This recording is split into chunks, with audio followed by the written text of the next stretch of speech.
बिस्मिल्लाहिर्रहमानिर्रहीम। अस्सलाम वालेकुम व्यूअर्स। आज मैं आपके साथ किचन में मौजूद चीज़ों के साथ बहुत मुफीद और कारआमद से टिप आपके साथ शेयर करूंगी, जिनके बाद आपकी ज़िंदगी बिल्कुल आसान हो जाएगी और आप बहुत सारे कामों को आसानी के साथ कर सकते हैं और बहुत सारे मुश्किल काम जो आप इम्पॉसिबल जो आपको लगते हैं वो भी पॉसिबल हो जाएंगे और आप इंजॉय करेंगे मेरे आज के इन टिप्स को।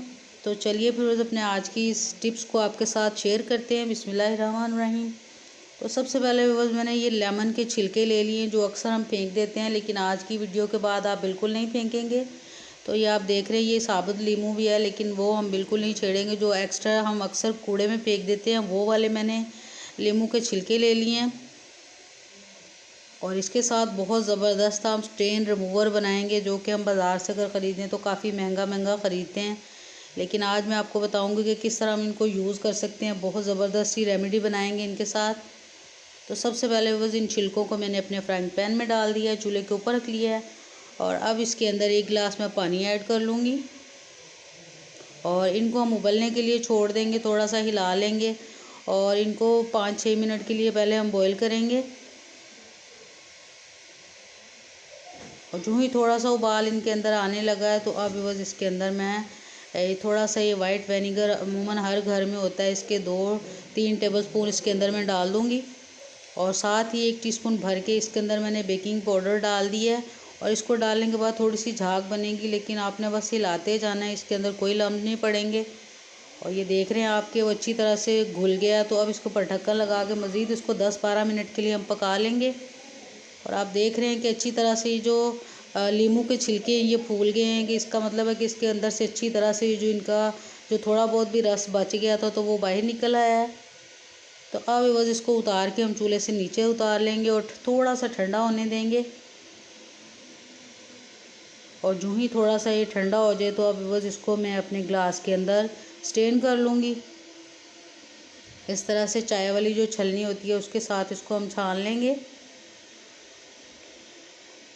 तो बस ये बचे हुए छिलकों के साथ बहुत ज़बरदस्त सा ये हमारा स्टेन रिमूवर जो है बिल्कुल तैयार हो गया। और अब इसको इस तरह से हम ये जो बोतल होती है शावर वाली, तो उसके अंदर इसको हम डाल लेंगे।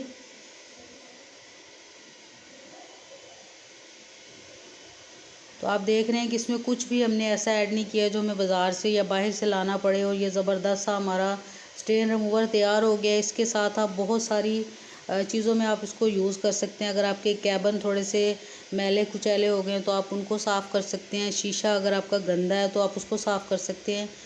प्लास्टिक की कोई भी चीज़ ऐसी जिसको आप साबुन वगैरह नहीं लगा सकते तो उसको आप साफ़ कर सकते हैं। तो ये सबसे पहले आपके सामने मैं ये जूसर थी, काफ़ी गंदी हो गई थी, इसको मैंने इसीलिए आपको दिखाने के लिए साफ़ नहीं किया था।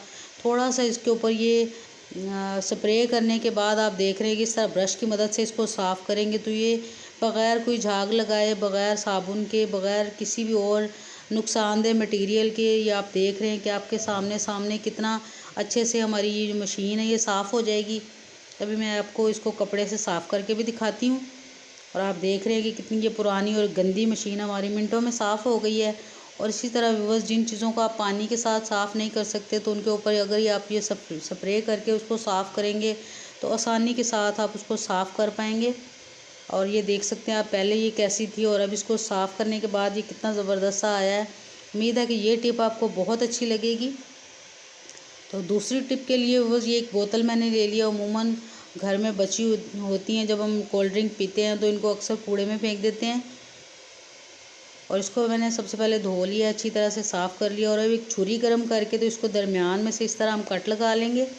आप चाहें तो ये जो रेड रिंग है इसको पहले भी निकाल सकते हैं और इसको बस नीचे तक अच्छा सा हम काट लेंगे। और ये देख रहे हैं अब आसानी के साथ कट गई है। और अब बस इसका ये रिंग निकाल लेंगे पहले। अगर आप चाहें तो इसको पहले भी निकाल सकते थे, ये जो रेड रिंग है। और ये देख रहे हैं कि अच्छी तरह से आसानी के साथ इसको हम काट सकते हैं, कोई मुश्किल पेश नहीं आई। और मज़ीद थोड़ी सी नीचे तक मैंने इसको खोलना था तो ये इसको थोड़ा सा और खोल लिया हमने। और ये देख रहे हैं आपके आसानी के साथ ये नीचे ऊपर भी हो सकती है। और अब सबसे पहले ये इसका रिंग उतार लेंगे। और इस तरह की जो अमूमन हम बोतलें फेंक देते हैं तो अब बस इसके अंदर हम इन चम्मचों को, अगर ये जो चम्मच होते हैं अक्सर जब कहीं इधर उधर फैल जाते हैं तो हमें इनको इकट्ठा करने में भी थोड़ी मुश्किल होती है, और कहीं रख के हम जब भूल जाते हैं तो उससे अच्छा है कि हम इस तरह की एक बोतल में जब डाल लेंगे तो ये एक ही जगह पे आपको नज़र भी आएंगे, इसके ऊपर कोई मक्खी मच्छर नहीं बैठ पाएगा, और ऊपर से इसके ऊपर हम ढक्कन लगा देंगे। तो बहुत ज़बरदस्त सा टिप है, इसके साथ आप अपने इन चम्मच को महफूज कर सकते हैं और दूसरे भी किसी यूज़ में इस तरह आप ला सकते हैं इन बोतलों को। अक्सर और अमूमन हम तो फेंक देते हैं, लेकिन आज के बाद आप बिल्कुल नहीं फेंकेंगे। उम्मीद है कि आपको बहुत टिप ये वाली भी अच्छी लगेगी।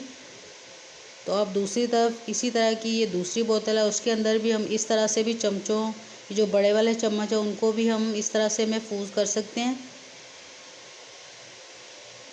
इसके ऊपर भी इस तरह से हम ढक्कन लगा लेंगे। ढक्कन भी इजीली आसानी के साथ बंद हो जाएगा इसका। तो उम्मीद है कि आज की ये टिप भी आपको बहुत अच्छी लगेगी और आप इसको ज़रूर ट्राई करेंगे। और आप देख रहे हैं कि ये कितने देखने में भी अच्छे लग रहे हैं और अच्छी तरह से ये महफूज हो जाएंगे, कोई मक्खी मच्छर या इसके ऊपर गर्द भी नहीं आएगी, और आप अपने किचन में किसी भी जगह पे इसको आसानी के साथ रख सकते हैं। उम्मीद है कि ये भी टिप आपको बहुत अच्छी लगेगी और आप ज़रूर ट्राई करेंगे, और टिप अच्छी लगे तो वो ज़रूर इसका फ़ीडबैक भी दिया कीजिए कि आपने इसको यूज़ किया तो आपको मेरा ये टिप कैसा लगा। तो अब मज़ीद आपके साथ एक और टिप मैं शेयर करूँगी जो कि इससे भी ज़्यादा इजी है और आप खुश हो जाएंगे उस टिप को यूज़ करके।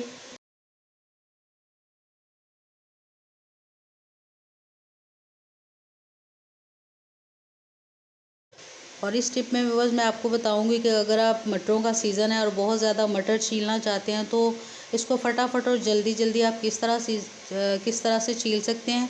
तो इसके लिए वो सबसे पहले ये कपड़ा मैंने नीचे फैला लिया और ऊपर इसके मटर फैला लेंगे। और जितने चाहें, अगर आप ज़्यादा मटर जो है वो खोलना चाहते हैं तो उनके लिए आप बड़ा कपड़ा भी ले सकते हैं। और अब बस इसके ऊपर हम ये आयरन करना शुरू करेंगे। ये इस्त्री, जिस तरह हम कपड़े को इस्त्री करते हैं, हीट देते हैं, तो बिल्कुल उसी तरह से हम इसको हीट देंगे। और कम से कम 5-7 मिनट के लिए बस इसको हमने हीट देनी है।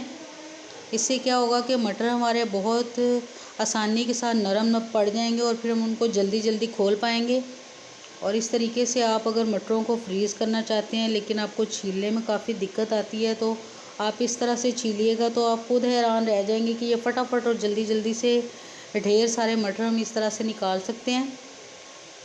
और एक दफ़ा इसको मैंने चेक भी कर लिया है, अगर लगे आपको कि अभी तक नरम नहीं है तो आप मज़ीद इनको इस तरह से प्रेस कर सकते हैं। तो अब बस ये काफ़ी नरम हो गए हैं और थोड़े गर्म भी हो गए हैं। सर्दी में हाथ ठंडे नहीं होंगे तो फिर भी आप आसानी के साथ इन मटरों को छील सकते हैं। तो अब बस मैं आपके सामने सामने खोल के दिखाती हूँ ये कितनी जल्दी जल्दी खुल रहे हैं और हम इनको खोल सकते हैं। उम्मीद है कि ये तीसरी टिप भी आपको बहुत अच्छी लगी होगी, तो आप इनको ज़रूर ट्राई करेंगे। इस तरह से मटरों का सीज़न है, आप ढेर सारे मटर निकाल के तो फिर उनको फ्रीज़ करने के तरीके के साथ फ्रीज़ कर सकते हैं। तो फिर आप इस रेसिपी को ज़रूर इंजॉय करेंगे। उम्मीद है कि ये टिप भी आपको बहुत अच्छी लगी होगी। तो बस टिप अच्छी लगी है तो ज़रूर वीडियो को लाइक कर दीजिए, चैनल पर नए हैं तो ज़रूर सब्सक्राइब भी कर लीजिए।